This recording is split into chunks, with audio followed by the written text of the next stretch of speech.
The kick came without warning. 1 second, 15-year-old Naomi Carter was staring at her history textbook, trying to block out the whispers behind her. The next, Tyler Brennan's foot slammed into her chair with such force that she went flying. Her body hit the floor hard, shoulder first, then her cheek against the cold linoleum. The sound echoed through room 214 like a gunshot. Pain exploded through her ribs. White hot and sharp. She couldn't breathe. Couldn't think. The fluorescent lights above blurred into streaks of painful brightness as her glasses skittered across the floor, spinning once, twice, before stopping near the teacher's empty desk. Empty. Of course it was empty. Mr. Peterson had stepped out 2 minutes ago. Tyler had been counting. "Stay down where you belong," Tyler whispered, his voice dripping with venom as he stood over her. His shadow fell across her face like a threat. Connor Hayes laughed, that high-pitched, cruel sound that made Naomi's stomach turn. Blake Sullivan moved closer, his phone already out, angled down at her crumpled body. The red recording light blinked like a predator's eye. 23 students. 23 phones. Not one person moved to help. Naomi tasted copper. Blood from where she'd bitten her tongue. Her hip throbbed where it had connected with the floor. But worse than the physical pain was the humiliation burning through her chest, the knowledge that this moment was being recorded, uploaded, shared. If you were there, what would you do? Drop a comment and tell us where you're watching from. Tyler crouched down, his face inches from hers. His breath smelled like mint gum and malice. "You really thought ignoring us would work?" He tilted his head, studying her like she was an insect pinned to a board. "Nah. We don't forget." Connor kicked her backpack, sending her book sliding across the tile. Papers scattered everywhere. Her notebook landed face up near the window, her mother's emergency number visible on the inside cover. Emergency. This was an emergency. But her phone was in her locker. Mr. Peterson was somewhere in the building. And every second stretched into forever. Blake moved his phone closer, zooming in on her face. "Look at the camera," he demanded. "Smile for your fans." The classroom was silent except for the hum of the air conditioning. Nobody was going to help. Nobody ever did. At Lincoln High in Chicago, you learn quickly: keep your head down, don't get involved, survive. Naomi's hand trembled as she pushed herself up onto her elbow. Her vision swam. The room tilted. But she refused to cry. She'd learned that too, tears only made them hungrier. Tyler stood up, brushing invisible dust off his jeans. "Next time, maybe you'll think twice about sitting in my section of the classroom." "Your section?" The words bounced around Naomi's skull, absurd and terrifying. When had desks become territory? When had a black girl sitting in the third row become an act worth this kind of violence? Her fingers found the edge of her desk. She gripped it, pulling herself up inch by agonizing inch. Her whole body screamed in protest. Something in her shoulder felt wrong, not broken, but twisted. She'd have bruises tomorrow. Dark purple ones that would take weeks to fade. Connor leaned against a desk, still filming. "You should probably transfer schools," he said casually. "Lincoln's not really your kind of place." The words hung in the air, ugly and deliberate. Naomi's throat tightened. She wanted to scream. Wanted to fight back. But her body wouldn't cooperate. That's when her hand moved to her jacket pocket. Nobody noticed. They were too busy laughing, recording, watching her suffer. But Naomi's fingers closed around something small and cold. The device her mother had given her 3 weeks ago. Just in case, her mother had said, her eyes serious. She pressed the button. A tiny beep. So quiet only she could hear it, confirmed activation. A lifeline in the middle of drowning. Tyler turned to high-five Connor, both of them grinning like they'd just won some sick game. Blake finally lowered his phone, already typing furiously, probably uploading the video. Naomi stayed standing, even though her legs threatened to buckle. She forced herself to meet Tyler's eyes. "You think this is funny?" she asked, her voice barely above a whisper but somehow cutting through the silence. Tyler's grin widened. "I think it's hilarious." He took a step closer. "What are you gonna do about it, Naomi? You gonna cry? Run to the principal? Tell your mommy?" The mention of her mother sent a strange calm washing over her. Because they had no idea. No idea who her mother really was. "You have no idea what you just did," she said quietly. Tyler laughed. "What, you gonna tell the principal? My dad's the superintendent. Who do you think they'll believe?" There it was. The arrogance that had protected him his entire life. The shield that made him think he was untouchable. The classroom door burst open. But it wasn't Mr. Peterson standing in the doorway. Two people in dark suits filled the frame, a woman with sharp eyes and a badge clipped to her belt, and a man whose expression could have been carved from stone. Federal agents. The woman's gaze swept the classroom, landing on Tyler. "Tyler Brennan." The color drained from his face. Connor's phone slipped from his hand, clattering to the floor. Blake took a step backward, eyes wide with sudden fear. Agent Torres stepped fully into the room. Neither agent looked at Naomi. Didn't look at the scattered books or the phones still recording. They only had eyes for Tyler. "We need you to come with us," Agent Torres said. Her voice was calm. Professional. The kind of calm that made everything more dangerous. Tyler's mouth opened. Closed. Opened again. I didn't, this is," his voice cracked. "You can't just, my father." "Your father is exactly why we're here," Agent Torres said. Subscribe now because what happens next will blow your mind. What city are you watching from? Drop a comment below. The partner agent moved toward Connor and Blake. "You too as well. Connor Hayes. Blake Sullivan.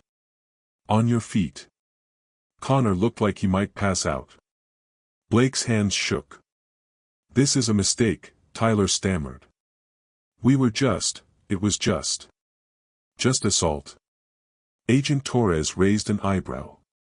"Recorded assault based on racial motivation. That's a hate crime, son." The words hit the classroom like a bomb. Hate crime. Federal charges. Agent Torres pulled out handcuffs. "Turn around. Hands behind your back." Tyler looked at Naomi. Really looked at her. And in his eyes, she saw something she'd never seen before. Fear.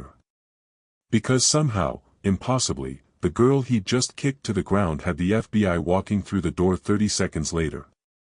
The handcuffs clicked shut around Tyler's wrists with a sound that seemed to echo forever. Naomi watched from where she still stood beside her desk, one hand gripping the edge to keep herself upright. Her ribs ached with every breath. But the pain felt distant now, dulled by the surreal scene unfolding before her.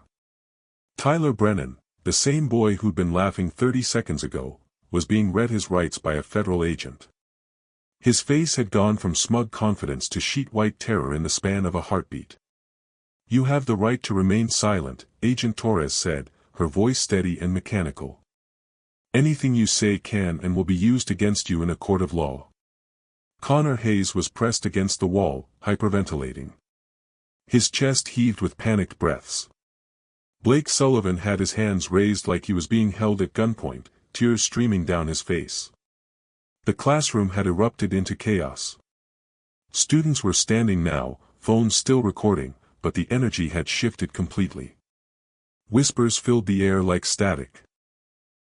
"Oh my God, they're arresting them. Is this real?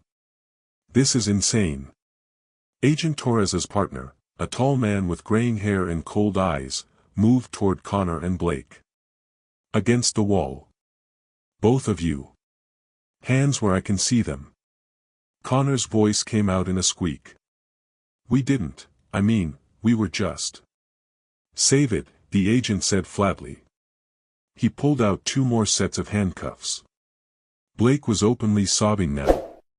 Please, I have a scholarship, I can't, this will ruin everything. Should have thought of that before you filmed a hate crime, the agent replied without sympathy. Naomi felt dizzy. Not from the pain, though that was still there, but from the sheer impossibility of what was happening. The device in her pocket felt warm against her palm. Still activated. Still recording. Have you ever seen justice happen in real time? Tell us where you're watching from in the comments. Agent Torres finished securing Tyler and turned to face the classroom. Her eyes swept across the sea of shocked faces. Everyone, sit down. Now. 23 students dropped into their seats like puppets with cut strings. I need every single one of you to keep your phones out, Agent Torres said. Her voice carried authority that made even the most defiant students comply. Do not delete anything. Do not send anything to anyone. Those recordings are evidence in a federal investigation. Federal investigation. The words hung in the air like smoke. A girl in the back row raised a shaking hand. Are we in trouble? That depends, Agent Torres said. Did you participate in the assault? No. I just filmed it. Then you're a witness. We'll need statements from all of you. She gestured to her partner. Agent Morrison will be collecting your contact information.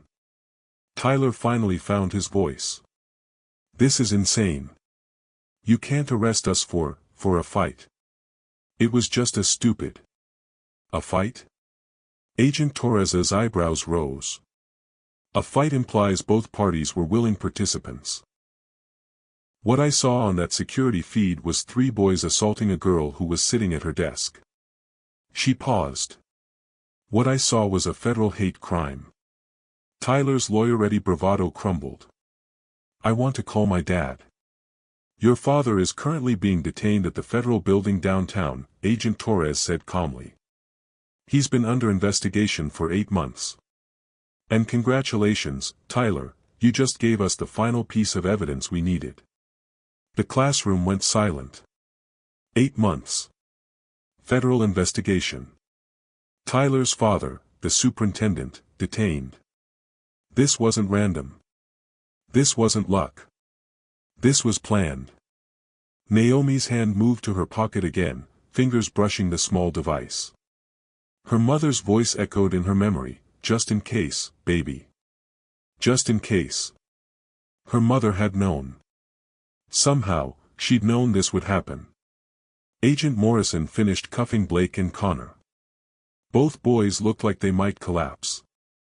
Connor was crying silently now, shoulders shaking. Blake had gone completely still, his face blank with shock. Let's move, Agent Torres said. She took Tyler by the arm and guided him toward the door. Agent Morrison followed with Connor and Blake. As they passed Naomi's desk, Tyler looked at her one more time. His eyes were red. His jaw trembled. How, he whispered. How did you? But Agent Torres pulled him forward before he could finish. The door closed behind them. For a long moment, nobody moved. Nobody spoke. The classroom felt like a tomb. Then Mr. Peterson burst through the door, his face flushed and panicked. What on earth? I was gone for 5 minutes, what happened? 23 students started talking at once.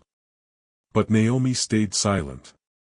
She lowered herself carefully into her chair, wincing as her bruised hip made contact with the hard plastic. Her hands were shaking.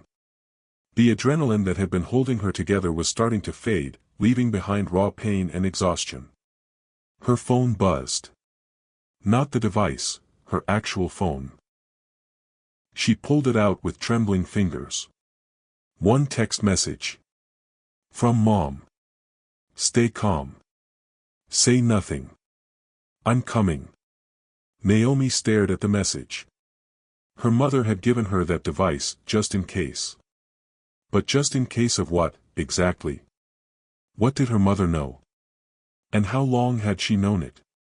Subscribe if you want to see what happens when everything Naomi thought she knew gets flipped upside down. Where are you watching from? Comment below. Mr. Peterson was trying to restore order, demanding answers, threatening detentions for the chaos. But his voice sounded far away. Distant. A girl from the back row, Jessica Martinez, approached cautiously. Are you okay? Do you need the nurse? Naomi opened her mouth to say yes. To say she needed help. That her ribs felt like broken glass and her shoulder screamed with every movement. But before she could speak, the classroom door opened again. And this time, it wasn't agents or teachers standing in the doorway. It was Naomi's mother. But she wasn't wearing her usual nurse scrubs. She was wearing a badge. Special Agent Diana Carter stood in the doorway, and every eye in room 214 turned to stare. Naomi felt the world tilt sideways. Her mother, the woman who'd packed her lunch this morning, who'd reminded her to bring her history homework, was an FBI agent. Not a nurse. An agent. The badge clipped to her mother's belt caught the fluorescent light. Real. Official. Undeniable. Mr. Peterson's mouth hung open. Mrs. Carter, I don't understand. It's Agent Carter, her mother corrected, her voice professional but edged with something sharp. Her eyes found Naomi across the room. And I'm here for my daughter. Naomi couldn't move. Couldn't breathe. Questions piled up in her throat, choking her. Agent Carter crossed the room in 4 strides. Up close, Naomi could see the tension in her mother's jaw, the barely controlled fury in her eyes. Are you hurt? Naomi's voice cracked. Mom, what? Later. Agent Carter's hand gently touched Naomi's shoulder, the injured one. Naomi winced. Her mother's expression hardened. We're getting you to a hospital. Mr. Peterson, I'll need incident reports from every student who witnessed the assault. Of course, but I still don't. 8 months ago, Agent Carter said, turning to face the confused teacher, the FBI opened an investigation into Superintendent Richard Brennan. We had credible evidence that he was orchestrating racially motivated attacks across Chicago public schools. The classroom went dead silent. Orchestrating? Mr. Peterson repeated weakly. You mean, on purpose? On purpose, Agent Carter confirmed.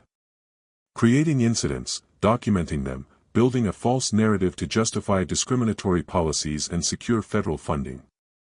Her voice dripped with contempt. He's been running this operation for 2 years. Targeting vulnerable students. Destroying lives. Naomi's head spun. Tyler's attack wasn't random. It was planned. Ordered. Part of something bigger and more twisted than she could have imagined. If this was happening in your school, would you have noticed? Drop a comment, where are you watching from? Agent Carter helped Naomi to her feet. We needed proof. Hard evidence. Something that couldn't be explained away. She looked at her daughter, and for just a second, the professional mask cracked. I never wanted you to be that evidence, baby. But when we learned Lincoln High was next on Brennan's list, when we learned you were being targeted, I had no choice. You used me, Naomi whispered. The words tasted like ashes. I protected you, her mother corrected firmly. The device I gave you was insurance. The moment they laid hands on you, it transmitted directly to our team. Audio, GPS coordinates, timestamp, everything we needed. Naomi wanted to be angry. Wanted to feel betrayed. But all she felt was numb. Jessica Martinez spoke up from her seat. So Tyler and his friends. They were following orders. In a way, Agent Carter said. Brennan pressured his son. Told him it was a loyalty test. Fed Tyler racist propaganda, then waited for the inevitable. But why, another student asked. Why would a superintendent do that? Money, Agent Carter said simply. Federal grants for schools with documented safety issues. Contracts with private security companies owned by Brennan's associates. Political capital. She paused. He made millions while destroying kids' futures. Bought a vacation home in Miami. Sent his other kids to private schools while turning public schools into war zones. The weight of it settled over the classroom. Every student who'd ever felt unsafe at Lincoln High suddenly understood why. Mr. Peterson sank into his desk chair. The security upgrades last year. The new cameras. The metal detectors. That was all. All part of it, Agent Carter confirmed. Companies owned by Brennan's brother-in-law got those contracts. Taxpayer money funneled into his pockets. I had no idea, Mr. Peterson whispered. That was the point, Agent Carter said. He was careful. Strategic. She guided Naomi toward the door. Until today. In the hallway, away from the staring eyes, Naomi finally let herself lean against her mother. Her legs felt like water. Every step sent fresh pain through her hip. Why didn't you tell me? She asked quietly. Because I couldn't risk you acting differently. Couldn't risk Brennan's people noticing anything unusual. Agent Carter's arm tightened around her daughter's shoulders. I know you feel like I lied to you. You did lie to me. Yes. Her mother didn't deny it. For 8 months, I've been living 2 lives. Every morning I dropped you off at this school knowing what was coming. Knowing I'd put a recording device in your pocket and prayed you'd never have to use it. Her voice broke slightly. And then today, when the alert came through, when I heard Tyler's voice on that transmission. She didn't finish. Didn't need to. They reached the school's main entrance. An unmarked black SUV waited at the curb, engine running. Tyler really didn't know, Naomi said suddenly. About his father. About the investigation. I saw his face when Agent Torres told him. No, her mother agreed. Richard Brennan used his own son as a weapon. Manipulated him. Groomed him for violence. That boy's life is destroyed, and he doesn't even fully understand why yet. The SUV's back door opened. Agent Morrison sat in the driver's seat.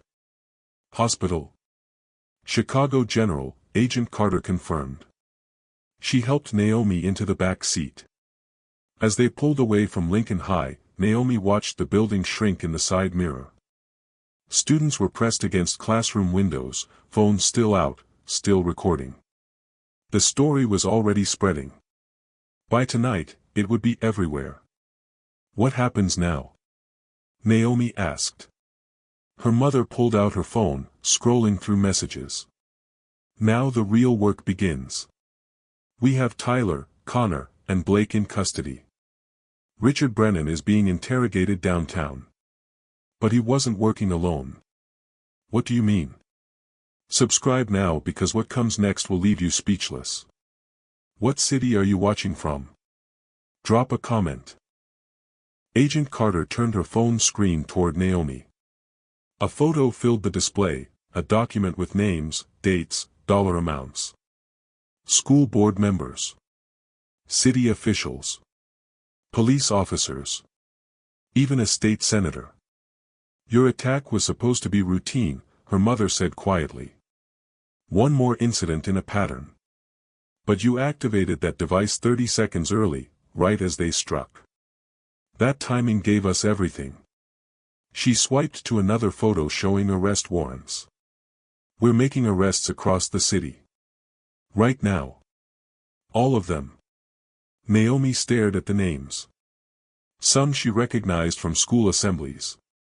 Others from news reports. People she'd been taught to respect. To trust. How many? She whispered. Her mother's expression was cold. 17 people. So far. More coming. The SUV turned onto the highway, leaving Lincoln High behind. But ahead, through the windshield, Naomi saw something that made her blood run cold. News vans. Dozens of them. Satellite trucks with towers extended. Reporters checking makeup. Cameramen adjusting equipment. All parked outside Chicago General Hospital. Waiting for her. The hospital's back entrance led through a loading dock that smelled like disinfectant and old cardboard. Naomi limped between her mother and Agent Morrison, each step sending sharp protests through her bruised body. They'd avoided the media circus out front, but she could hear them, the distant buzz of voices, the mechanical whir of camera equipment being repositioned, the occasional shout of a reporter trying to get a statement from anyone who looked remotely connected to the story. Inside, the emergency room was unusually quiet. A nurse with kind eyes and quick hands ushered them into a private examination room at the end of a long hallway. The fluorescent lights here were softer, less harsh than the ones at Lincoln High. "Dr. Hassan will be with you shortly," the nurse said, closing the curtain behind her with a gentle swish. Agent Carter helped Naomi onto the examination table. The paper crinkled loudly beneath her weight. "Let me see your shoulder." Naomi winced as her mother gently probed the injured area. "It's fine." "It's not fine." Agent Carter's jaw tightened.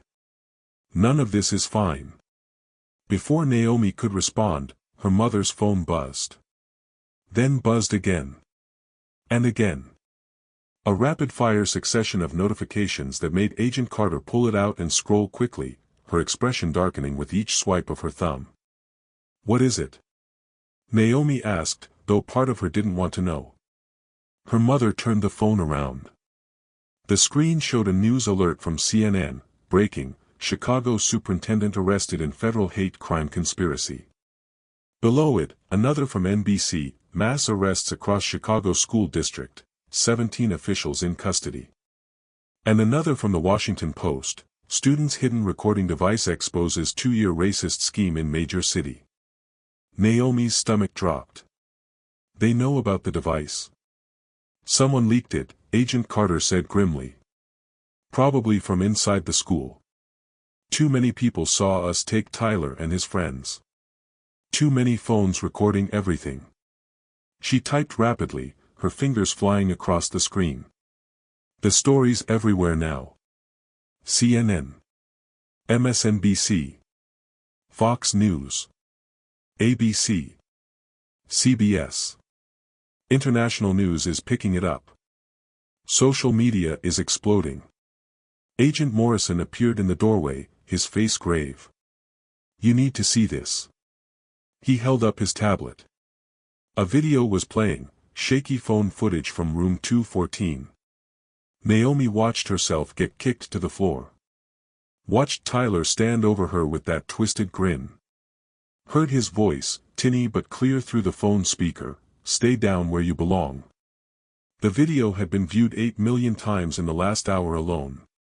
Could you stay silent if millions of people were watching your worst moment? Drop a comment and tell us where you're watching from. "Turn it off," Agent Carter said sharply. But Agent Morrison was already swiping to another video. This one showed Tyler being handcuffed, his face pale and shocked. His voice desperate and cracking, "My dad's the superintendent." And Agent Torres's cold, professional response, "Your father is exactly why we're here." 12 million views. "It's not just the classroom footage," Agent Morrison said, scrolling through more videos with a grim expression. "Students uploaded everything. The arrests. Your confrontation in the hallway. The agents leading them out in handcuffs.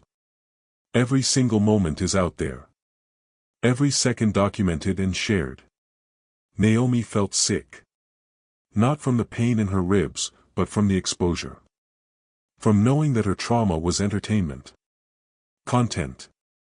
Clicks and views and comments from strangers across the world who didn't know her, didn't understand what it felt like to taste blood on the floor of room 214.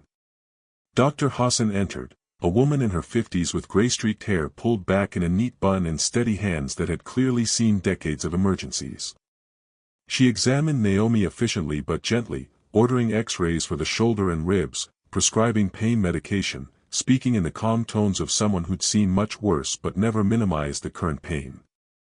While Naomi was being wheeled to radiology, Agent Carter stepped into the hallway to take a call. Through the partially open door, Naomi could hear fragments of the conversation drifting back to her. Blake Sullivan's mother tried to flee, caught at O'Hare with a one-way ticket to Mexico and $50,000 in cash. Connor Hayes' father is cooperating fully, gave U.S. bank records going back 5 years, offshore accounts. Tyler's being held separately, suicide watch, kids completely broken, keeps asking for his mother, won't eat. Suicide watch. The words hit Naomi like a physical blow to the chest. Tyler had tried to destroy her. Had kicked her like she was nothing. Like she was garbage to be stepped on and forgotten. But hearing that he was so broken he might hurt himself made something twist uncomfortably in her chest. Was it pity? Anger? Confusion? She couldn't tell anymore. The X-rays took 20 minutes. 2 cracked ribs on her left side. Severely bruised shoulder with possible rotator cuff damage. Minor concussion that would need monitoring. Dr. Hassan wrapped her ribs with practiced efficiency, immobilized her shoulder in a blue sling, and prescribed rest along with strong pain medication that made Naomi's head feel fuzzy. You're lucky, the doctor said gently, her hand resting briefly on Naomi's uninjured arm. It could have been much worse. Those ribs could have punctured a lung. Lucky. Naomi almost laughed at that word. Lucky to be targeted. Lucky to be assaulted. Lucky to have it all recorded and uploaded for the world to consume like popcorn at a movie theater. Back in the examination room, Agent Morrison was showing Agent Carter something on his tablet. Both of them looked tense, their body language screaming danger in a way that made Naomi's heart rate spike. What? Naomi asked, her voice barely above a whisper. Her mother hesitated, clearly debating how much to share. Then she turned the screen toward her daughter. It showed a list of names, the 17 arrested officials. But 3 names at the bottom were highlighted in angry red with a single word beside them in capital letters, missing. What does that mean? Naomi asked, though she already knew. Already felt the cold dread settling into her bones like ice. It means, Agent Carter said carefully, choosing each word, that when our teams went to make the arrests, 3 of the conspirators weren't where they were supposed to be. Where are they? We don't know. Agent Morrison's expression was grim, his jaw clenched tight. Rebecca Walsh, school board president. Marcus Chen, district security director. And James Holloway, chief of police for the South Side precinct. All 3 vanished within the last 2 hours. No phone activity. No credit card usage. No digital footprint. Just gone. The room suddenly felt colder. The air thicker, harder to breathe. They know we're coming for them, Agent Carter said quietly. And they're running. Or regrouping, Agent Morrison added darkly, his hand moving unconsciously toward the weapon holstered at his hip. Naomi's phone, which had been confiscated as evidence and then returned, suddenly lit up with notifications. Hundreds of them scrolling past faster than she could read. Messages from classmates she hadn't spoken to in years. Friend requests from strangers across the country and around the world. News outlets requesting exclusive interviews. Television producers offering money. Everyone wanting a piece of her story. Everyone wanting to profit from her pain. And one message that made her blood freeze solid in her veins. Unknown number. Sent 3 minutes ago. You should have stayed quiet, Naomi. Some secrets are worth protecting. Watch your back. Her hand started shaking so badly she almost dropped the phone. She showed the message to her mother without saying a word. Agent Carter's face went hard as stone. Morrison, trace this. Now. Subscribe now, because the danger is far from over. What city are you watching from? Drop a comment below. But even as Agent Morrison took the phone and started working his technical magic, Naomi knew with absolute certainty. The three missing conspirators weren't just running to save themselves.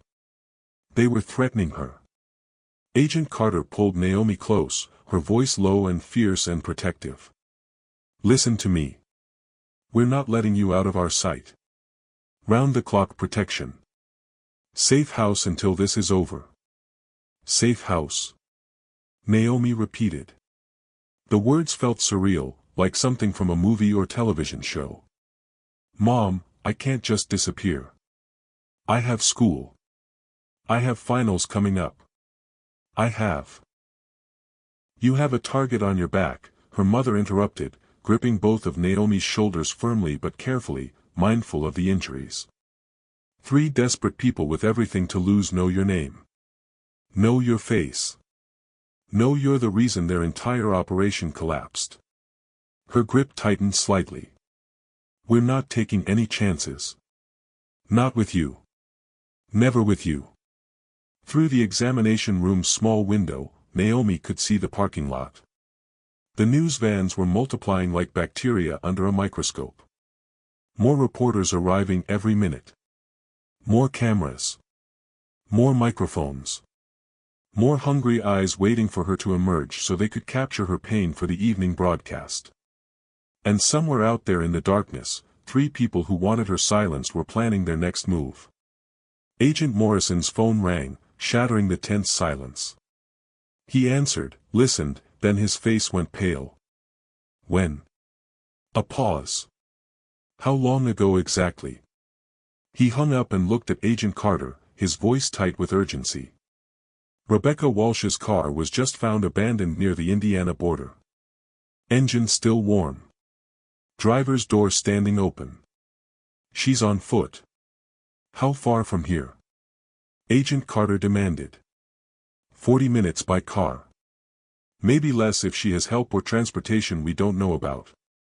Agent Carter's hand moved to her weapon. "We're moving, Naomi. Now." But before anyone could move, the lights in the hospital flickered once. Then went completely dark.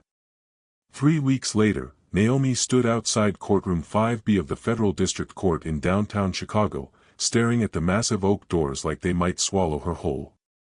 The safe house had been suffocating.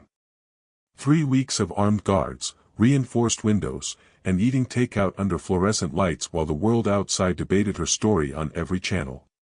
3 weeks of therapy sessions where she was supposed to talk about her feelings while Rebecca Walsh, Marcus Chen, and James Holloway remained ghosts in the wind. They'd caught Walsh 2 days after the hospital incident. Found her hiding in a storage unit in Gary, Indiana, surrounded by shredded documents and burn marks on the concrete floor. Chen turned himself in a week later, broken and babbling about threats to his family. But Holloway, the police chief, was still out there. Still free. Still dangerous. And now, today, Naomi had to face them all in court. "You ready?" her mother asked, adjusting the collar of Naomi's navy blazer. Agent Carter looked different in civilian clothes, softer somehow, though her eyes still scanned every corner of the courthouse hallway for threats. "No," Naomi said honestly. "Good." Her mother squeezed her hand. "Only fools walk into battle feeling ready." The courtroom was packed. Journalists filled the back rows, cameras prohibited but notebooks out and pens ready. Naomi spotted Tyler's mother in the second row, her face gaunt and aged 10 years in 3 weeks. Blake's father sat stone-faced beside his lawyer. Connor's entire family was absent, rumor was they'd moved to Arizona to escape the media. And there, behind the defense table, sat Richard Brennan. The former superintendent looked smaller than Naomi remembered. His expensive suit couldn't hide the weight he'd lost, the gray that had crept into his hair, the defeated slump of his shoulders.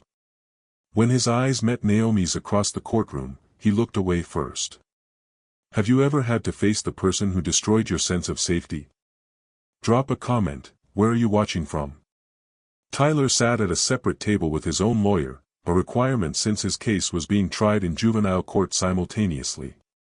He looked hollow. Empty. Like someone had scooped out everything inside him and left just a shell. He didn't look at Naomi. Didn't look at his father. Just stared at his hands folded on the table. "All rise," the bailiff announced. The Honorable Judge Patricia Morrison presiding. Judge Morrison was a black woman in her 60s with silver hair and eyes that missed nothing. She swept into the room with an authority that made everyone sit up straighter. The preliminary hearing began with opening statements. The prosecution, led by Assistant U.S. Attorney James Rivera, laid out the case with surgical precision. Financial records showing millions funneled through fake contracts. Testimony from teachers who'd been pressured to file false reports. Security footage from 6 different schools showing coordinated attacks. And at the center of it all, Naomi's recording device transmitting Tyler's assault in real time. Richard Brennan's lawyer, a sharp-dressed man named Douglas Chen, tried to paint it as a misunderstanding. Poor oversight. Unfortunate coincidences. His client was a dedicated public servant who'd made mistakes but never intended harm. Judge Morrison's expression suggested she wasn't buying a word of it. Then came the witnesses. Teacher after teacher. Student after student. Each one describing incidents that had been ignored, dismissed, covered up. A pattern spanning 2 years and 17 schools across Chicago. Finally, Rivera called Naomi to the stand. The walk from her seat to the witness box felt like miles.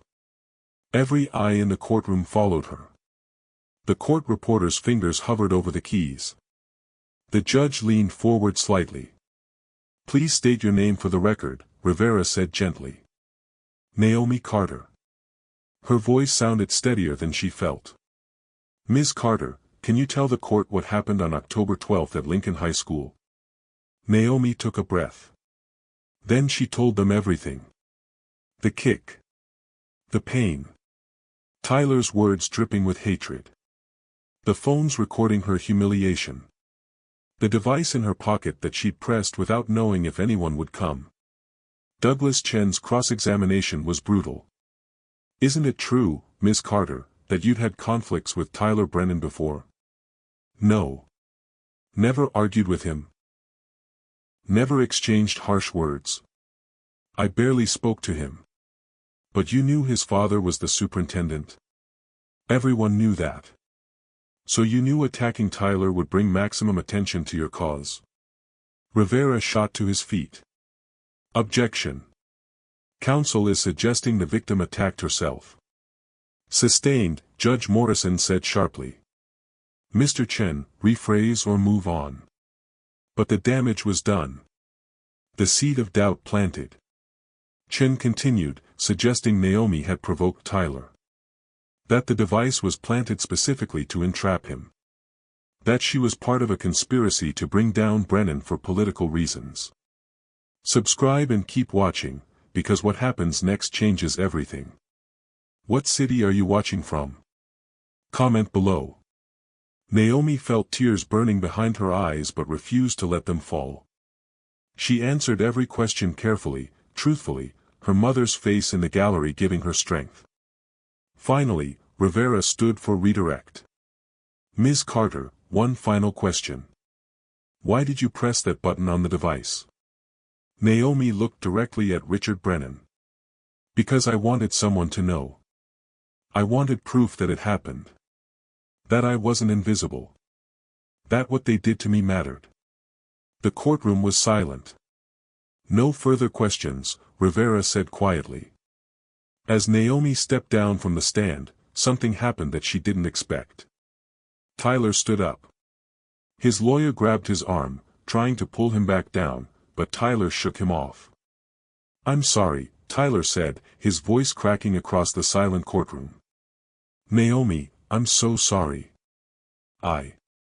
Mr. Brennan, sit down," Judge Morrison commanded. But Tyler didn't sit. Tears streamed down his face. "He made me do it. My dad, he said I had to prove myself. That I was weak if I didn't." "Tyler, stop talking," his lawyer hissed.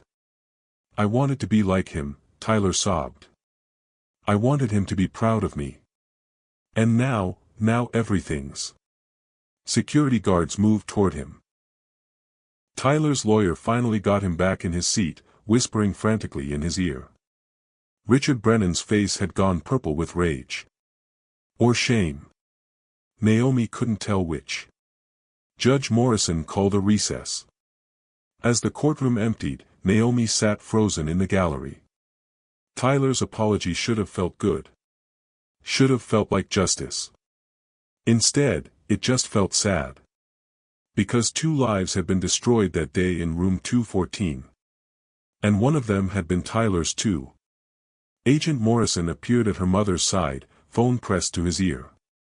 When he hung up, his face was pale. James Holloway just made contact, he said quietly. He wants to negotiate surrender. Where? Agent Carter demanded. Lincoln High. Tonight. Midnight.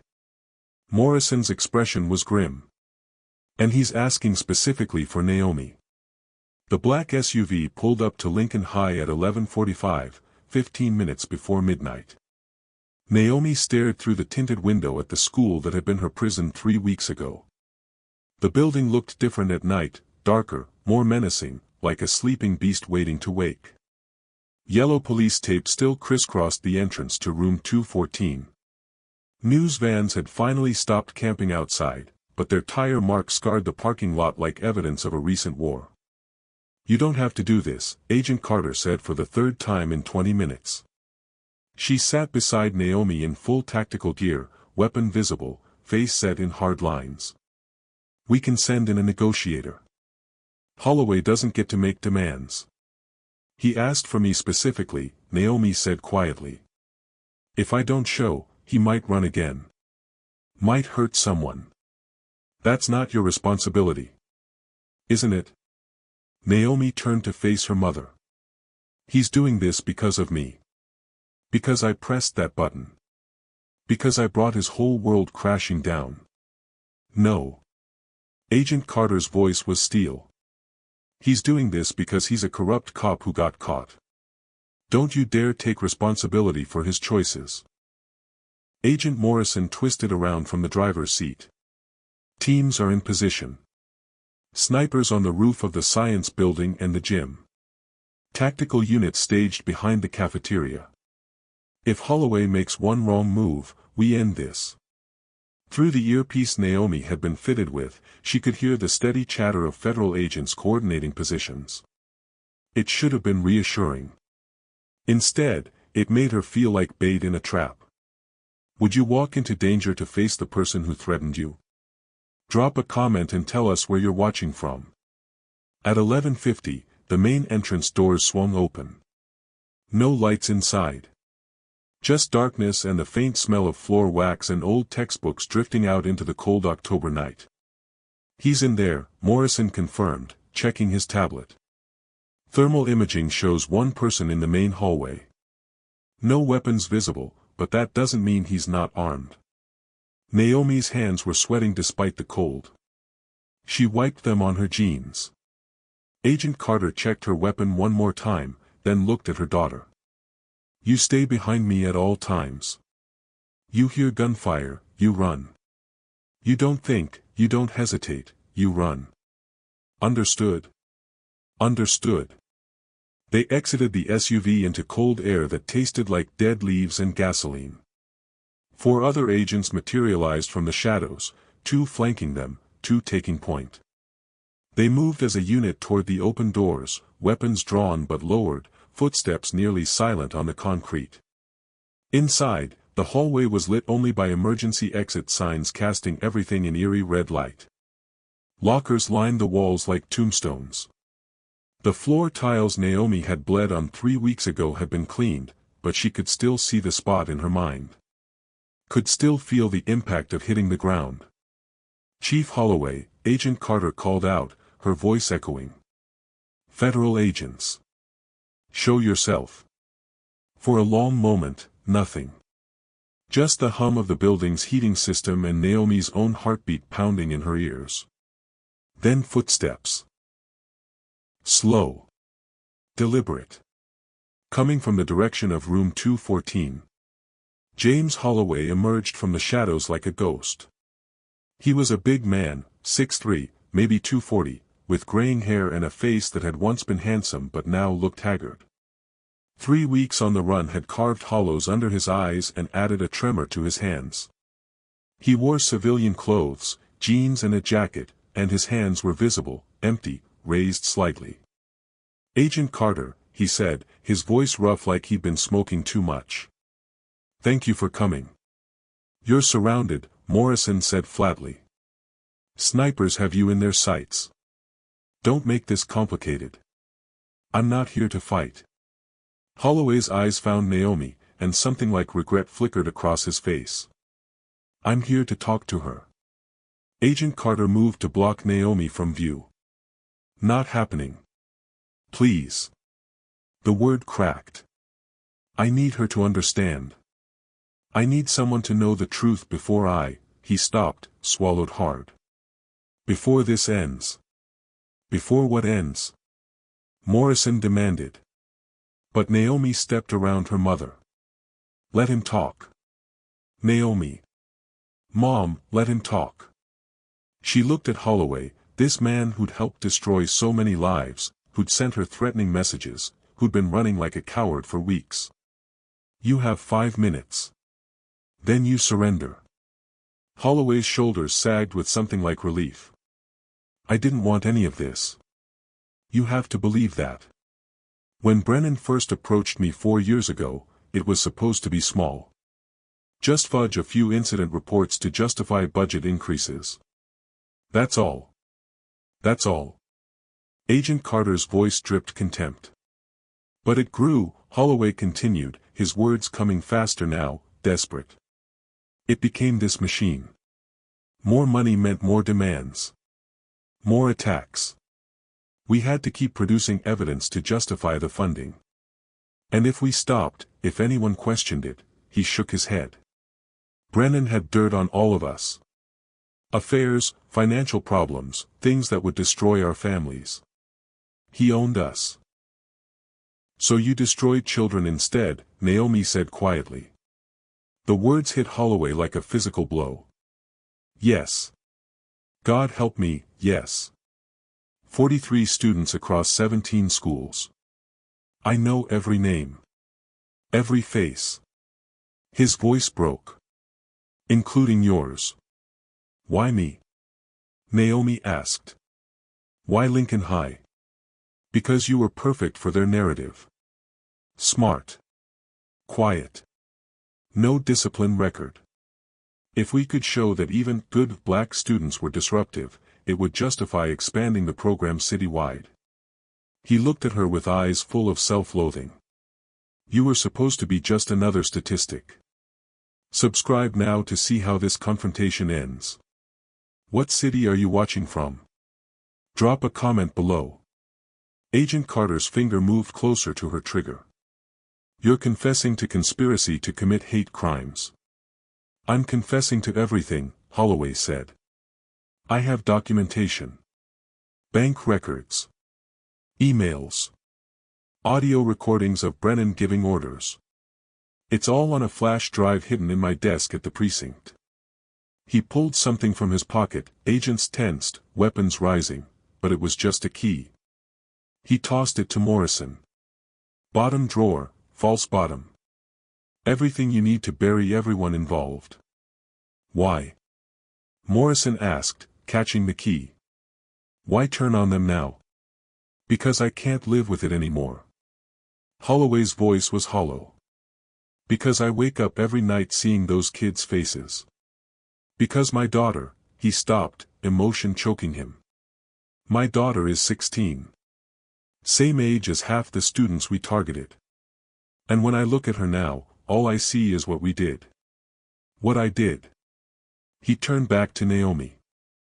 "I sent you that message at the hospital. I wanted to scare you into silence. Into making this all go away so I could pretend I was still a good man. But you're not the one who should be scared. I am. Because I have to live with what I've done for the rest of my life."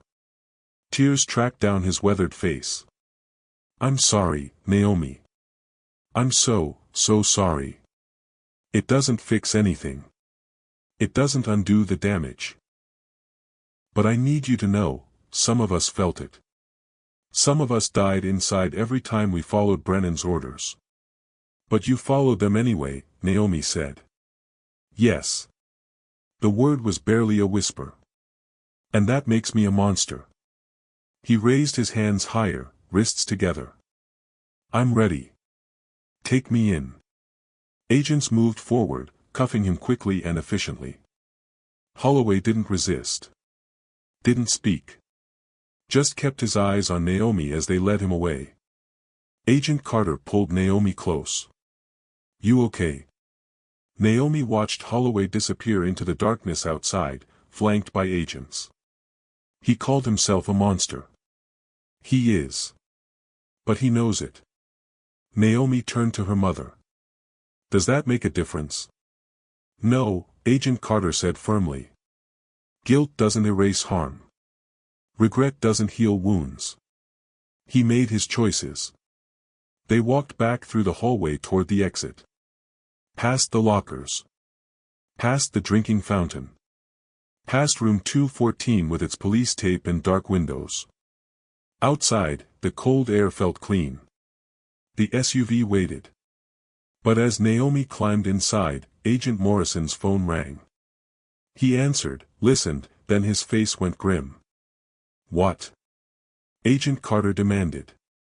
The flash drive. We sent a team to Holloway's desk.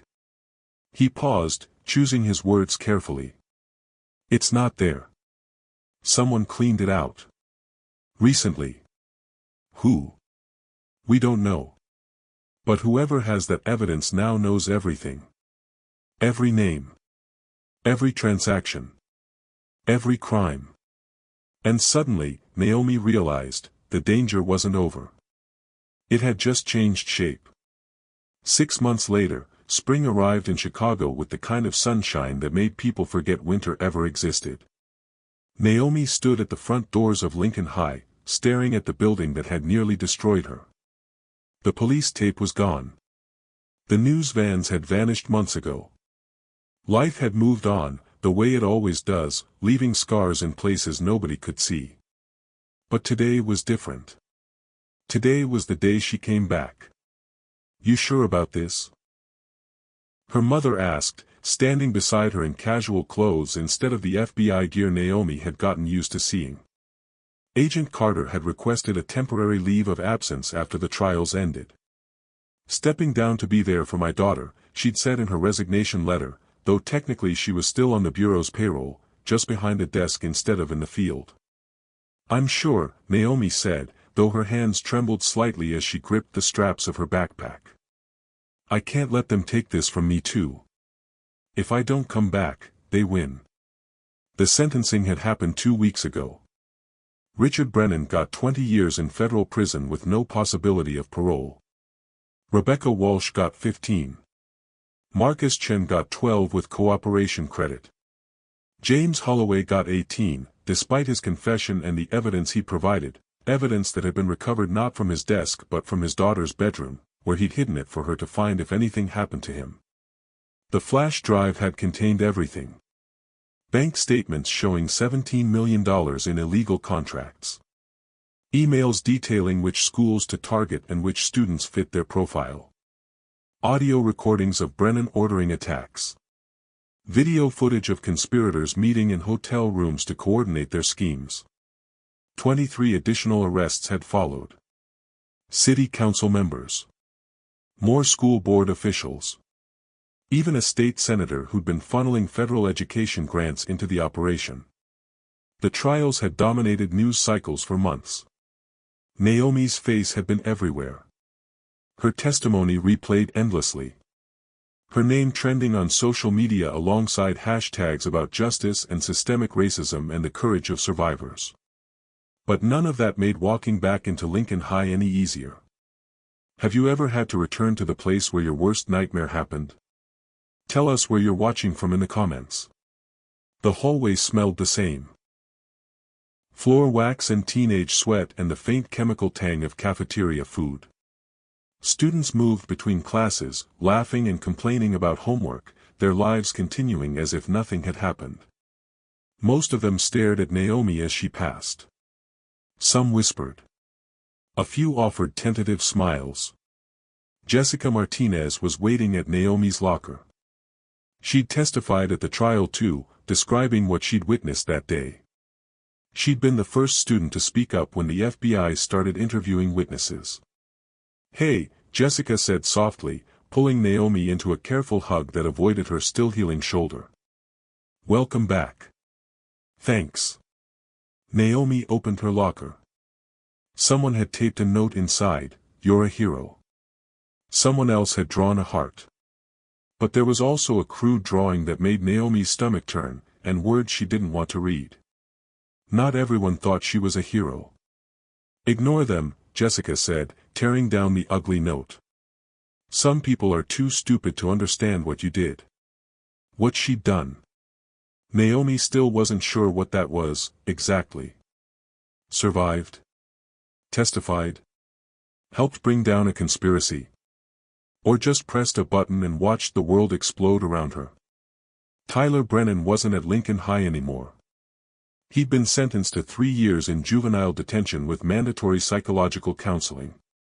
His lawyer had argued he was a victim too, manipulated by his father, groomed for violence, used as a weapon. The judge had agreed but still handed down consequences. Connor Hayes had transferred to a private school in Arizona. His family had sold their house and disappeared. Blake Sullivan was homeschooling now, his scholarship revoked, his future as uncertain as Tyler's. 3 lives destroyed by one kick. And Naomi couldn't shake the feeling that she was supposed to feel better about that than she did. Room 214 had a new teacher. Mr. Peterson had resigned after the trials, unable to face the guilt of not being there when it happened. The new teacher, Ms. Okafor, was younger, with kind eyes and a no-nonsense attitude that made students sit up straighter. Naomi hesitated at the door. The desks had been rearranged. The walls had been repainted. But it was still the same room. Still the same floor where she'd tasted blood. Still the same air that had been thick with cruelty and the clicking of phones recording her humiliation. "You don't have to go in there," her mother said, appearing at her elbow. Agent Carter had insisted on coming to school with Naomi for the first week, safety concerns overriding any potential embarrassment. "Yes, I do," Naomi said. And she walked in. The room fell silent as she entered. 23 pairs of eyes tracked her movement. Most of these weren't the same students who'd been here that day, schedules had changed, people had transferred, but they all knew who she was. What had happened here? Subscribe now, this ending will give you chills.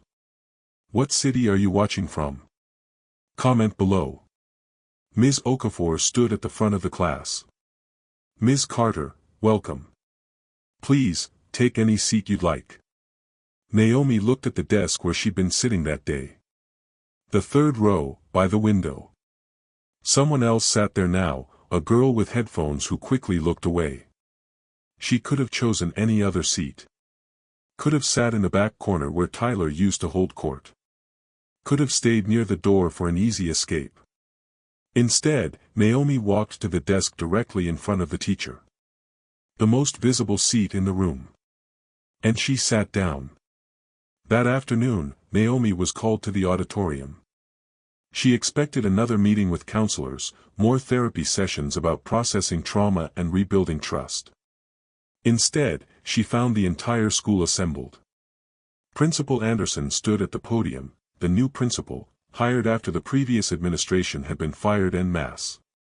"Today," he said into the microphone, "we acknowledge a debt we can never fully repay." Naomi Carter's courage exposed corruption that had been poisoning our schools for years.